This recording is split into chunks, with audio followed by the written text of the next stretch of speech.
you're probably wondering where the hell I'm going and why. I wanted to make an intro video to this, the reason, but hey, life be life.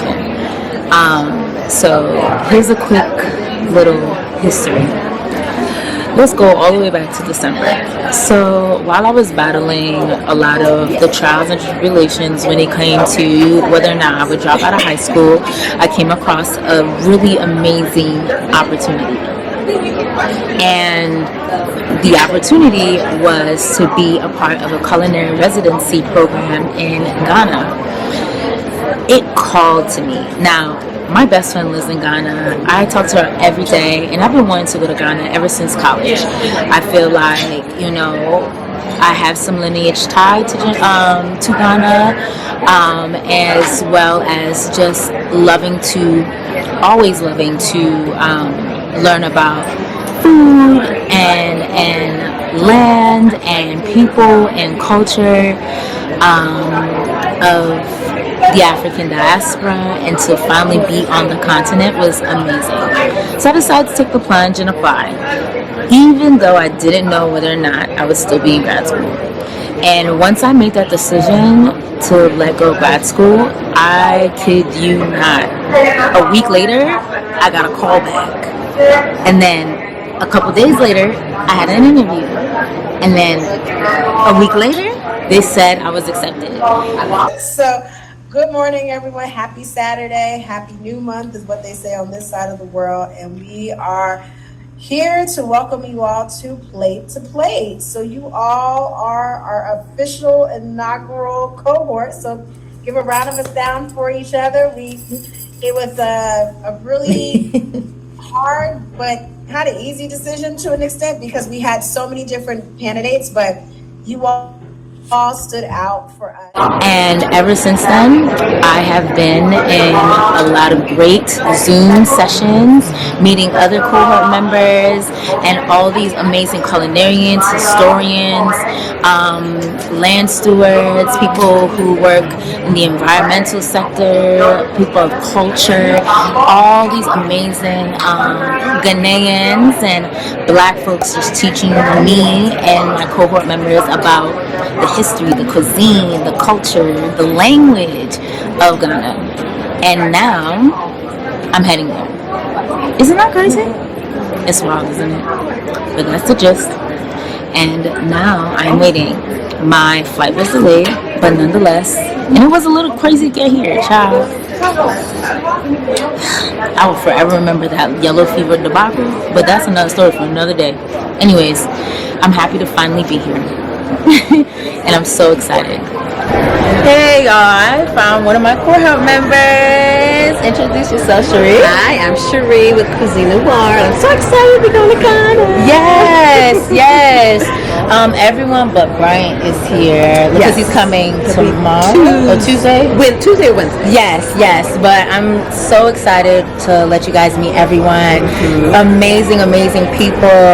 We've had a blast virtually, but it's now time to have a blast together in person. Is Ghana ready for us? I don't know.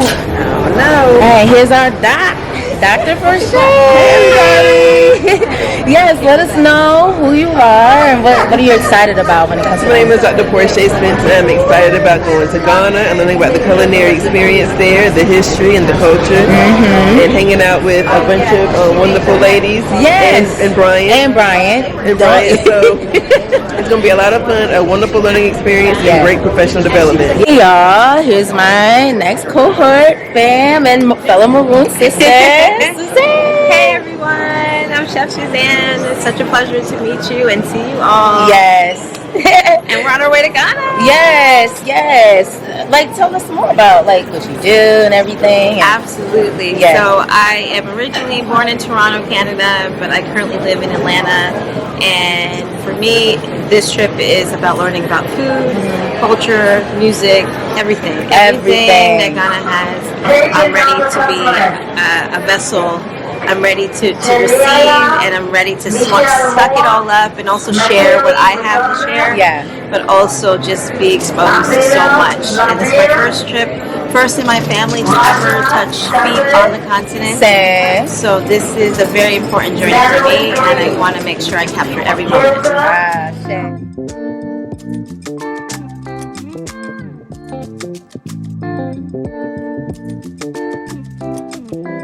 Other outstanding colleagues of ours all based in New York, and we'll do our best to make sure that you have a safe and enjoyable flight.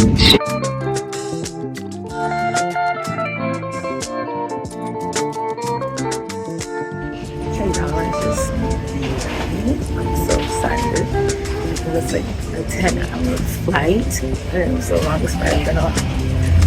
But I'm here. It's crazy. I'm so hyped.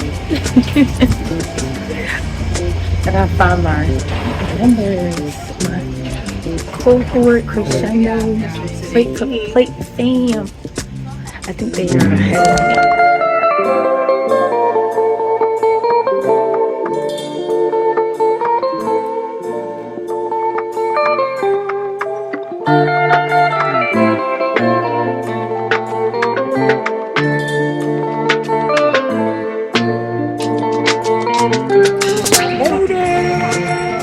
We are at Coco Palm Inn. I'm so excited. Can't wait to eat, take a shower, take a nap. This is great.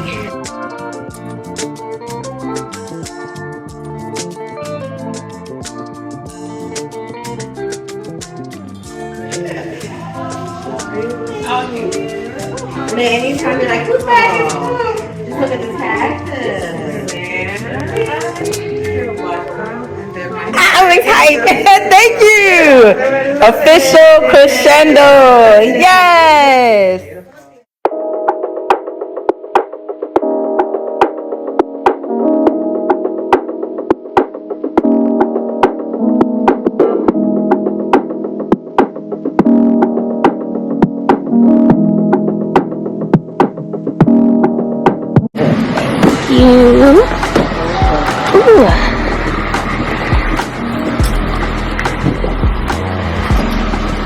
Hey y'all, we are now at Crescendo.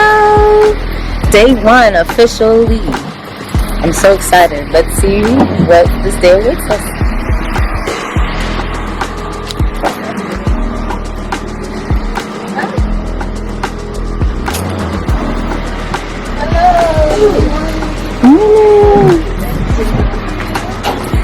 Ooh, yes. Follow? Yeah. All right. Cool beans.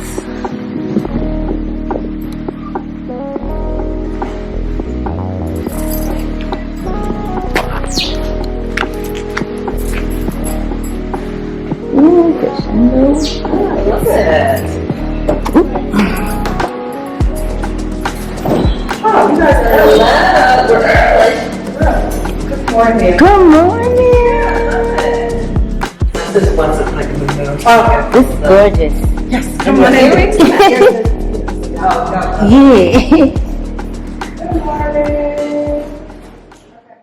So in our gift bags, we got an array of snacks, and that was created by some of the clients here at Crescendo Foods, such as plantain chips, this amazing, as you can see, I really love it, nut called the tropical almond, also known as the Indian almond in other places. It is so good, and we were able to meet the operations manager, Hassan, of Talman Foods, talk about the tropical almond and how they are working to meet the demand when it comes to that. All right, so Hassan is all yours. Yes. Okay, hi. Hello. So my name is Hassan, and I would just like to welcome you guys all to Ghana. I don't know if it's your first time, but Akwaaba. What do y'all say? Akwaaba? No.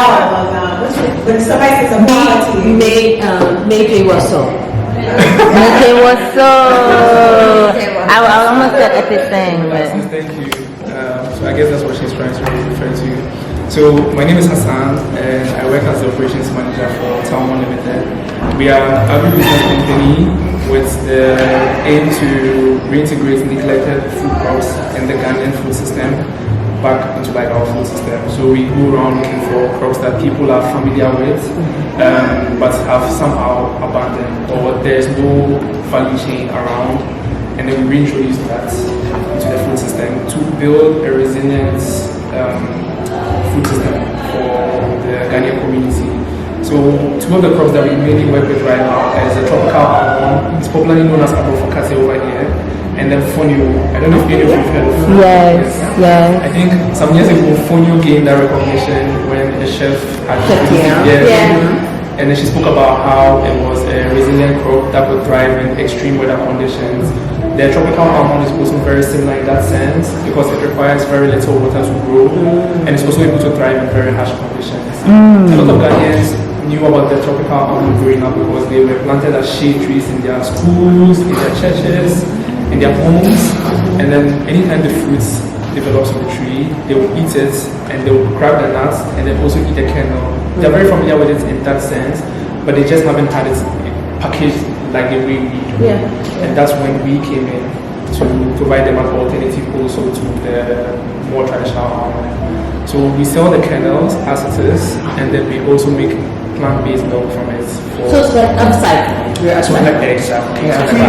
Do you have the nuts candles? So yeah, the kernels, the nuts, and then from the nuts we can also make milk. Yeah. We started making flour from that as well. Yes. For baking. But we had to put that on hold for 1 or 2 weeks. We will resume with that. There are a lot of products that we can make from the tropical almond, but we are just taking this one step at a time because we are still a very small company. We don't want to do more than we can handle. So right now our main focus is to plant the trees on smallholder farms. So we've engaged a number of farmers in the Volta region and also in the eastern region, and then we are trying to get them to grow the trees on their farm in an agroforestry system. That way they will plant trees on their farms because a lot of these farmers will cut down all the trees to establish these farms, and that costs us when we think about climate change. So we're really trying to let them look at planting in a more different way now, and also think about the climate and the earth when doing these sort of things. So that's what we are doing at the moment, and then currently we source our kernels from people that really have the plants, the trees in their spaces. So when you look at the coastal area, for instance, most of the beach resorts have like these tropical kernels as shade trees throughout. So we engage with the people there, we tell them what we are doing, and then they find someone that will then collect and then sell to us, and then we pay to them. So this is how we're trying to see how we can also impact the small communities around us and also the farmers that we work with. And with Ghanaian folio, that's also something that we started working with also. One of the products that we're very excited with Ghanaian folio is we're trying to make folio milk. We had some samples here, but unfortunately we had to give all those like potential investors. But I wish we did have some here for you guys to try out, and it was really nice. I think folio milk is something that a lot of people haven't. I don't know if it's very common. I'm not. Yeah, not at all. They're doing beer with fonio. Fonio. Yeah, exactly. Yeah. But not. But more plant-based milk. Yeah. That's very exciting. That's really great. Native to Ghana? The almond, the tropical almond, it's not only native to Ghana, it's in all the tropic regions. So when you go to the Caribbean, Oh, wow. yeah. It's interesting because like in the U.S., almonds, like traditional, I don't even know what the particular breed is. It takes, the problem is it takes so much water. Yeah. And California is a shortage of water. Yeah. And I mean, like, I lived in South Florida and we have too much water. Yeah. So like to hear that this crop is like this tropical, and it's like doesn't take a lot of water to grow, and it's also the way that you can like produce it and grow it, and This is edible too. This was edible. That is edible. Wow. So when we were growing up, when you like during the break periods, when you sit under these trees, and then there are a few ripe tropical almonds, you just pluck it, eat the fruit, and then you will be left with the nuts. The nut has a hard shell. That's amazing. Let me see if I can find the dried nuts. So this is what it looks like when it's raw. Okay. And then the ripens up. It's more yellowish, and that's when it's edible. So when you eat that, you'll be left with these nuts. Okay. And then you then have to break the nuts and then the kernel is sitting right in the middle. Wow. So are you starting from the seed to create more? Are you looking to build like a forest of? Exactly. Okay. So besides just growing this to source our raw material, we are also looking at contributing to climate solutions, Yes. which is very important. Yeah. Like I said, when you go to the Does this almond require much water? No, it's very little Yeah. compared to the. So when you go to the Volta region where we have most of our farms, you will notice that they have cleared the forest in order to grow annual crops like maize and right. And then when they do that, and then the soil loses its nutrients, they just abandon that and go to a new forest and clear down. So we have a lot of degraded forest everywhere. So we engage them. We tell them that we try to introduce the agroforestry approach, which is also the way cocoa is being planted, where you can have the tropical almond on your farm Yes. alongside your annual crops. Right. Right. So Right. at the moment, I think some of the annual crops we've introduced them are maize, cassava, and we supply them with some of these seedlings as well. Right. Maize, cassava, canavalia seeds. We also plant some wood species like timber for long-term benefits. Yeah, but the whole purpose is to also contribute to the climate change. Definitely. Yeah, which is very important. Oh, sorry. Your main crops right now is the tropical almonds and the fonio. Correct. Is there any other ones that you're looking forward to doing maybe in the future? Definitely, but for now, these are the two that we've identified. Right. And trying to build like a resilient food system, we have to identify crops that have the potential for thriving in Yes. very harsh weather conditions. Yes. I believe that there are we have to then identify the value chain around it. But this is our main focus for now, just like Right. because we want to take it one step at a time. Exactly. But yeah. Yeah, just the almond alone, you can make the milk, you can make the flour, you can make all these things, oil, yeah. Yeah. Yes. Oh, so this is one of my stuff. Yes. Yes, and this is what it looks like. So we bag them in plastic bags like this, and then we then put them in cartons and then we usually ship. Now, This is just how. where do you pick are they around Ghana or are they somewhere else? Yeah, they're all around. So usually in the coastal areas, like when you go to the resorts, hotels, they usually have them. There are shade trees. So we engage the people there, and then they will collect for us, dry them, and then sell them to us. So they also employ, they get employed. They also get some money. That is awesome. Yeah, it's lucky. It's for them. It's not something they then have to grow. Yeah. You just tell them that hey, you know this thing you throw in the bin. Yes. You actually just gather it and dry it, and then we pay some money for it. They're like, okay, cool. Because it's really It's simple, yeah. It's just so simple, yeah. At the end of the agricultural work, just pick them, put them in the bag, pick them and dry them. You Yes. can get some Yeah. money. It's simple as that. So yeah. So this is Ajan. It's located in the central region, I think. And then we then have like the dates of collection. So you will notice that the kernels also even differ Yeah. based on the location. Okay. Kernels from Ajan are very small and slender Yes. compared to maybe one from UCC. Yes. They're a little fatter. So this is UCC is the University of Cape Coast. I think you guys will be going to Cape Coast. Yeah. And then they have over 100 trees in their premises. Oh. They have about 150 You know the trees. different ones, so you can see the difference between the two. All right. I love those almonds so much that I made a little order so I can like bring some home. I love learning about like Afro food products and like what their journey and their story. Like learning more about Tongan foods and like their reasoning to to utilize the almond trees that they grew up with to sustain them and economically as well as like food wise. It's been really, really great. And then especially given the fact that the tropical almonds use way less water than actual like regular almonds that we're used to in the States.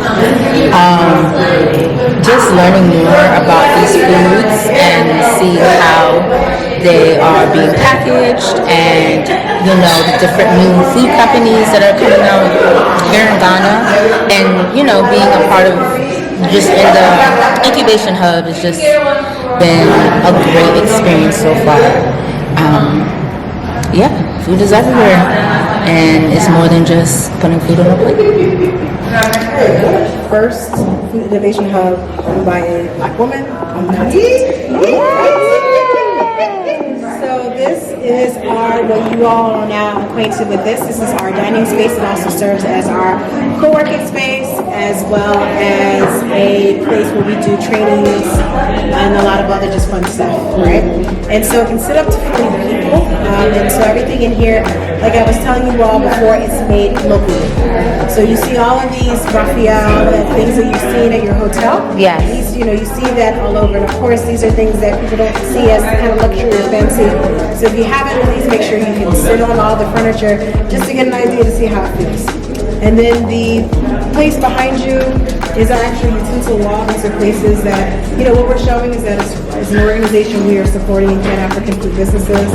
And with that, it means that we have to show what are the utensils that are used as techniques throughout the continent. So a lot of this stuff you see is West Africa, but the bottom two are from South Africa. Okay. Serving trays and everything. And if you're wondering about this house, I think a few of you asked me, this house is a 3-bedroom house that all we did was just renovation by getting it a really good paint job and just turn it into a food innovation hub. All right, so you guys can come with me.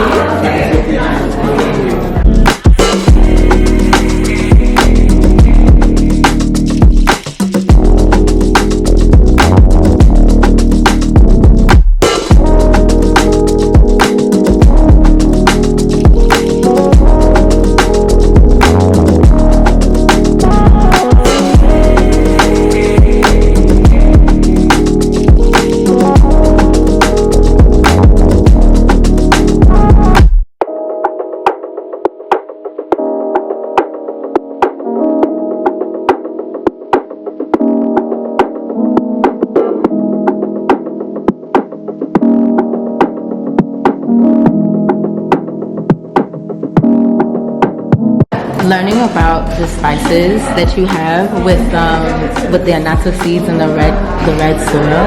I went to Point Hill, Yimeeka a couple years ago, and that's when I saw the red soil.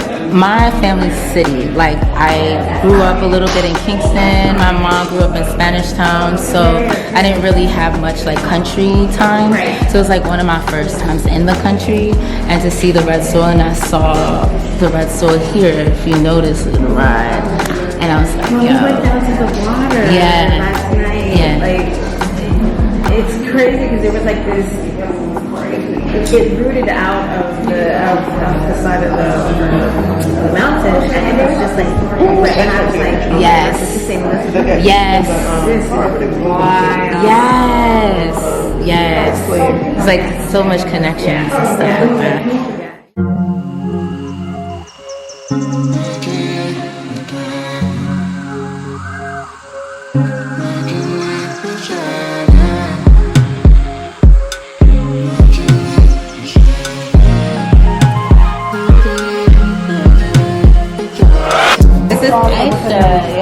Yes, the like coordinator for Plate to Plate. Yes, yes, we appreciate the fabulous fashionista.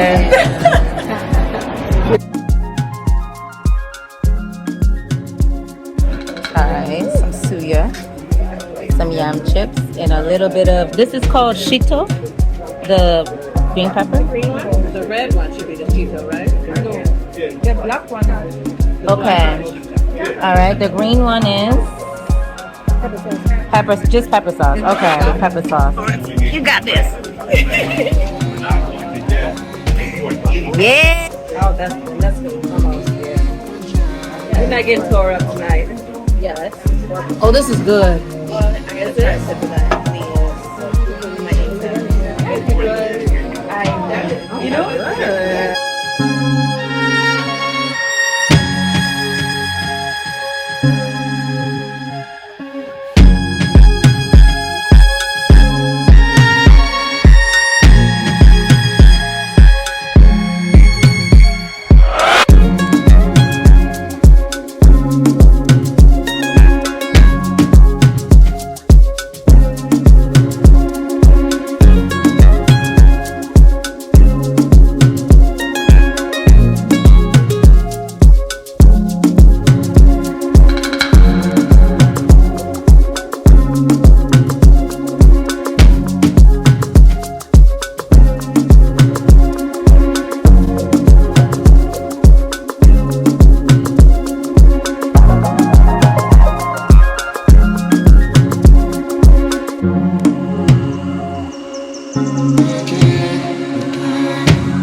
Peace, y'all. Is day 2 of Plate to Plate, and I'm so excited because today we are having a tea blending class, and you know how it is. I love herbs, and I'm so excited. I have questions and everything, so I'm looking forward to this time. Yes, stay tuned.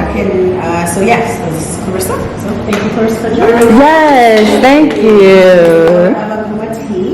And so she'll discuss a little bit more about that, but let's just Always been entrepreneurial. I was the kid in school selling sweets and chewing gum. You know, I've always had that instinct in me, and I knew that coming into this type of environment, I wanted to start a business, and I didn't know what to do. And I didn't necessarily want to come here and continue with my profession, because as a lawyer, I specialised in tax, and I didn't want to come here and practice in tax or do the Ghana tax qualification. So as I was just brainstorming, I just decided to start with something that I love, which was tea. Tea had been a hobby for about 10 years at the time. And I also struggled a bit to find the types of teas that I wanted when I came to Ghana. I also didn't find a lot of local herbal teas. In the UK, there are shops dedicated to herbal infusions, herbal teas, and you also have whole teas from America, like huge herbal tea aisles. Whereas here, I didn't see a lot of herbal tea at the time. But when I would come here on holiday, there was this Lipton. Lipton, being a British brand, I believe a Scottish brand, isn't even sold in the UK because it's such poor quality. It's like it's the dust. Yes, it's actually it's the dust of the black tea when they're blending it, and you know when you're blending anything, there's like a dust. Oh, so that is Lipton. That So what? it's poor quality. Doesn't really taste like tea. Yeah. Wow. It's not that good. So I struggled to drink that when I came here. So I always bring teas with me when I would come on holiday. So I decided that, okay, this is also like, I'm sure there's loads of people like me who want good quality teas, and they're just bringing them. My grandma would always ask me for like big packs of tea when I was coming to Ghana. I'm like, well, actually, we should be able to get better quality tea here. And then there's also where my grandparents' house is, they have quite a big garden with lots of trees, moringa trees, guava, soursop. Yes. And my grandfather would make things like Donli juice and like drinking moringa and stuff like that.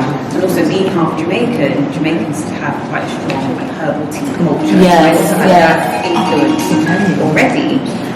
So when I came here and I started like assessing the environment, seeing what the different herbal teas, like the potential herbal tea I could go into, it was a learning journey for me. So I started by looking from the direction of like tea. A lot of tea is produced. A lot of tea that is drunk in Europe is produced in Africa, but it's produced in East Africa, it's produced in Kenya and Rwanda and Tanzania. I was like, how can we get that tea to Ghana? But as I started like testing the market, I found that a lot of people were not really their appetite wasn't necessarily for like green tea and black tea. Yeah. And those teas are, most of those farms are actually still owned by British people. And they are, the whole system is set up to cultivate and ship out. So shipping from Kenya to Ghana, there isn't actually a direct shipping route by sea, obviously, and then most of the farms have a minimum, you have to go to this tea exchange rate, buy the tea, because it's very structured, and their minimum order quantity is like 10 tons, huge quantities. So I was like, okay, I don't have the capital or the capacity to start in that way.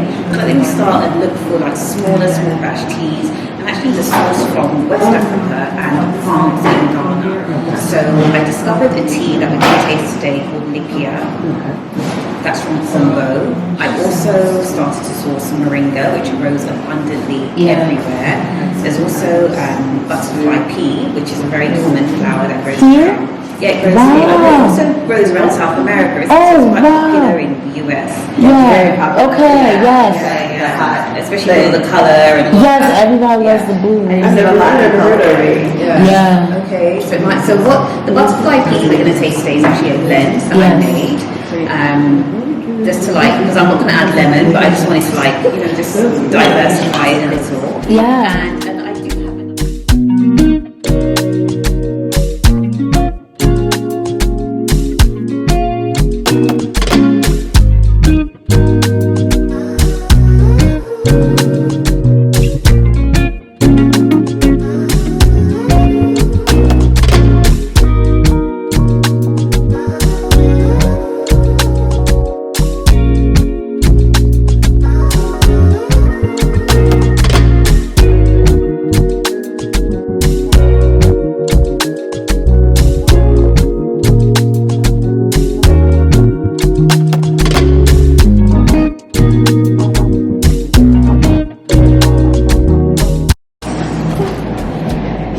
Oh my god. It's little blends. Yeah. Which one's in? This is olives. I knew I wanted to try this one.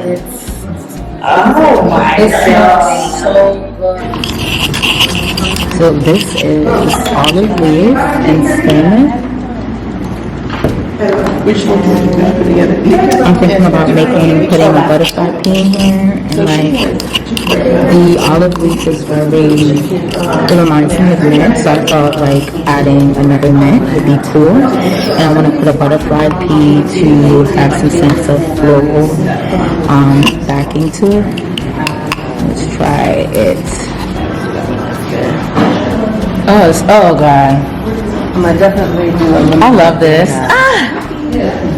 This is so good. Alright, let's try. I'm gonna try the butterfly pea with it. I'm gonna put the Alright, so I just called this but I don't know this tea blend Afro Minty Blue. Afro Minty Blue.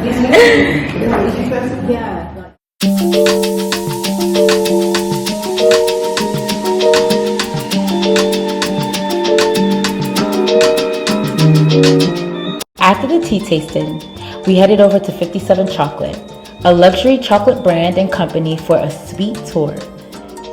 The tour started with icebreakers and trivia questions brought to us by our hosts, Kimberly and Portia. We sipped a decadent chocolate shake while learning facts about the cocoa industry. To conclude the welcome portion of the tour, co-founder Kimberly Addison explains why they chose the name 57 Chocolate, how Ghanaian political history affected their current food system, and the African leaders who fought for sovereignty on the continent. It's the fact that we were under Kwame Nkrumah's leadership. We weren't just exporting our raw materials, we were actually manufacturing and creating with our materials. So for example, Nkrumah's vision was that he would assess where things grow. So for example, if tomatoes grew well in the western region of Ghana, he would set up a processing plant where farmers then had a place to channel their produce, and then jobs were also created for the local environment, and then they were manufacturing things like tomato paste. Right.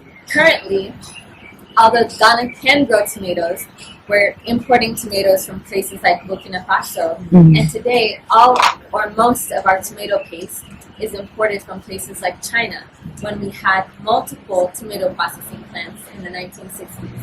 When we think about Ghana and sugar, we should think that sugar cane can grow here and does grow here. But unfortunately, most of the sugar in this country is imported from places like India or Brazil. When we talk about milk and the dairy industry, any dairy that you'll have in Ghana while you're here, except for the bagushi, which is like the cow. Bagushi is like the, you know bagushi? I'm probably not pronouncing it right. Agushi? No, not agushi, not the agushi seeds. Like there's this other thing. I'll ask Agnes later. But anyway, so most of the dairy like that, you'll like milk or milk powder, ice cream, all of that is all imported because there's no real dairy industry here. But under Kwame Nkrumah's leadership, there was thriving dairy farms. But all of this ceased after his overthrow. And you know, the irony is so many things grow here. Bamboo grows here, and yet we import toothpicks. Rice grows here, and yet rice is one of our largest imports. So there's so many things that grow here, but at the end of the day, when you look at what Ghana imports, we're importing back our own raw materials that have been value added to, which doesn't make sense. And so 57 is really about going back to that can-do spirit that existed in the 1960s, that, hey, as Africans, and not only as Africans, but also as diasporans, we should be able to produce and consume made in Africa goods and also make those goods available globally. Additionally, you'll see that on our packaging, we feature different revolutionaries, so different independence heroes or heroes from the diaspora who had an impact both for Black people and the continent. So, for example, one of my favorite revolutionaries I'm currently wearing, Thomas Sankara, and I'm sure, if not most of us, all of us have heard of him because of what's currently happening in Burkina Faso under, Paul Traore's leadership. And so, one thing that I realized when, starting this business is that there's an untold history of Africa that is not taught in schools, on the continent, and as someone who also schooled in the States, that's not taught in schools in the States as well. Like what I remember about, learning about Black history or African history in general in school is the small little paragraph about slavery, and then that was it. But meanwhile, we're not taught about the pre-colonial kingdoms and empires that existed. We're not taught about how gold and different items were traded inter-Africa. Yet when we speak about trade inter-Africa trade today, it's like almost non-existent because even trade routes, it's funny how back then when there were no airplanes and stuff like that, we were able to trade with each other. But now when we have full airlines, it's more complicated to get goods inter-Africa. So we're not taught about that pre-colonial history.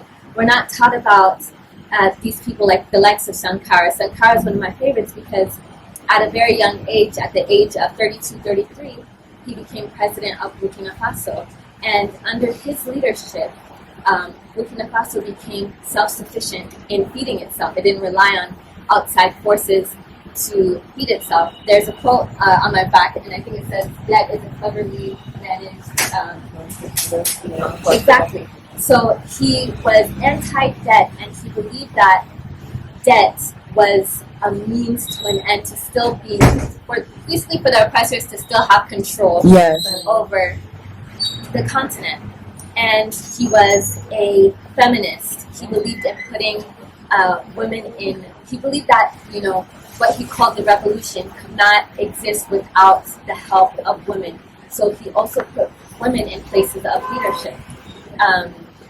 And he was such a force to be reckoned with and such a threat that 4 years later, and all that he achieved in 4 years. So for example, if we look at where Burkina Faso is, it's kind of surrounded by desert. It doesn't have it's not on a coast.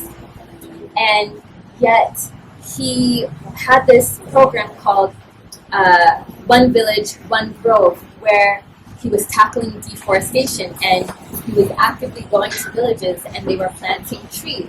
So Burkina Faso was prospering. Equally, he believed in, a lot of people don't know that Burkina Faso is one of the major growers of cotton in the world, right? And under his leadership, he believed that the cotton should not just be exported.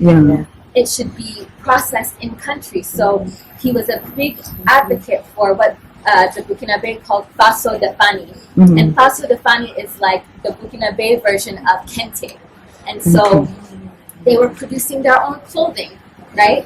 And when you look at, just to draw some parallel between him and Paul Traore, is that was one of Sankara's values. And today, what Traore did is, the legal wear that lawyers have to wear, those white wigs. He stopped those and he said lawyers must wear local Burkinabe wear. Yes. And so you can see how it's coming full circle. So even in schools even here, the works and the writings of Kwame Nkrumah aren't taught. And we know that Kwame Nkrumah believed in a united Africa.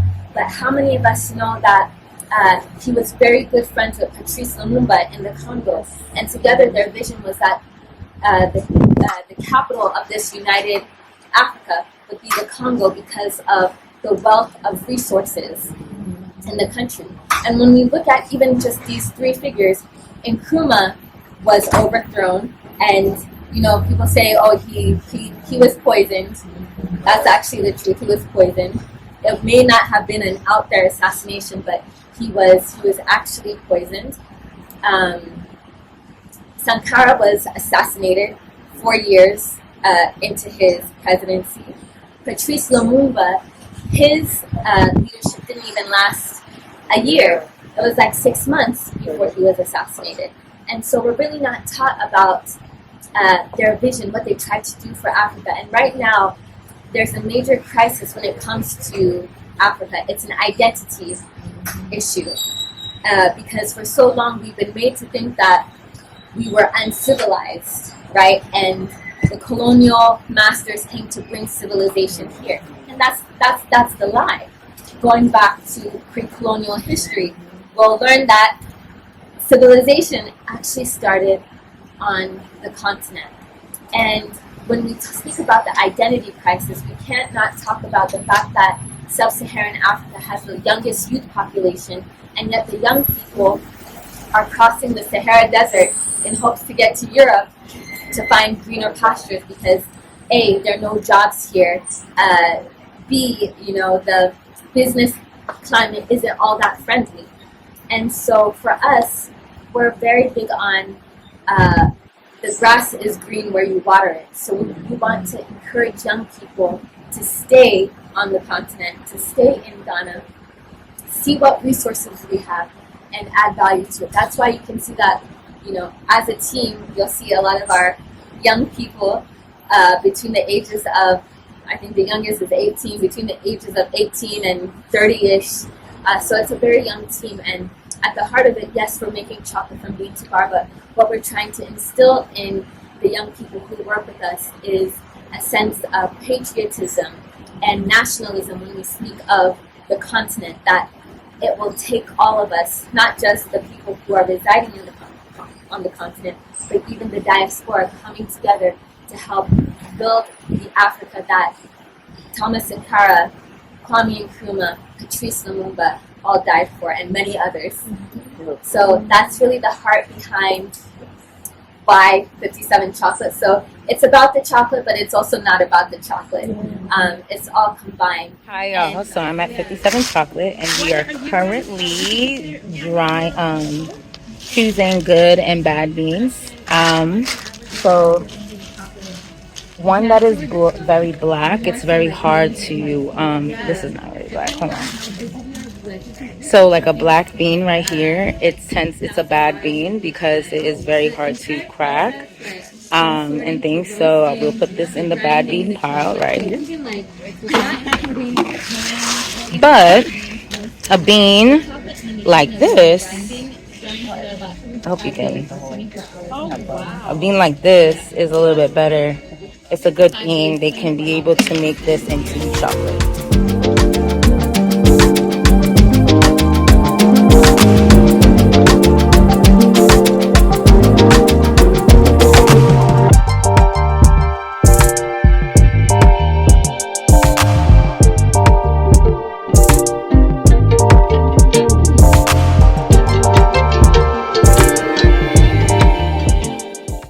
Super excited for this one because this is their version of cookies and cream. So this is their white chocolate, but they added cocoa nibs as well as black pepper.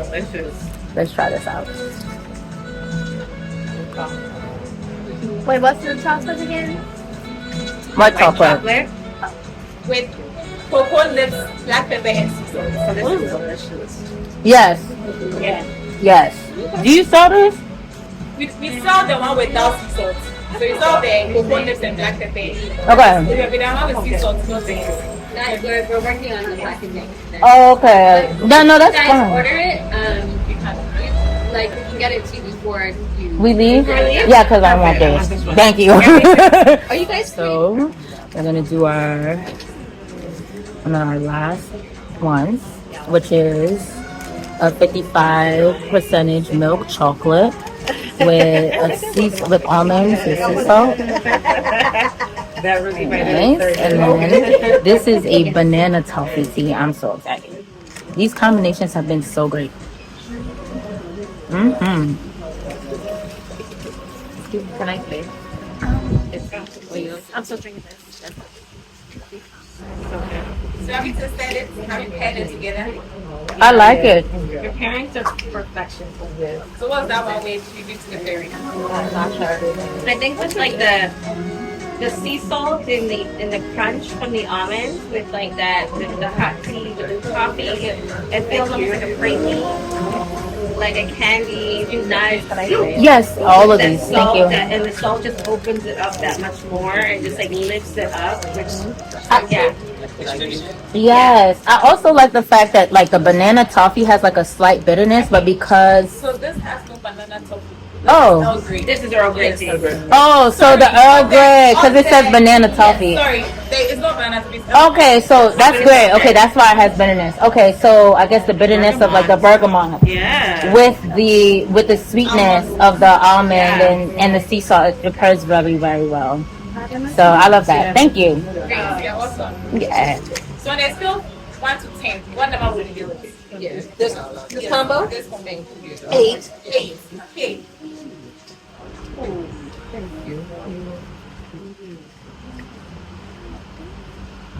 I'll give it a 7. 7. I feel like there's more of my favorites are up top. So can you tell us your favorite two? I like the bissap chocolate and the pineapple tea. Like 1 and 5. 1 and 5 for you. Yeah, that coffee. I have to give you 3 because that white chocolate and the apple mint tea is amazing. And I like the bissap tea and the milk chocolate. Yeah. Hey y'all, so I was able to make my own custom bar and see the facility. Due to sanitary reasons, I wasn't able to film it. But I made a chocolate bar, a milk chocolate bar with mango and sea salt, and then they also gave us their Dinker chocolate box.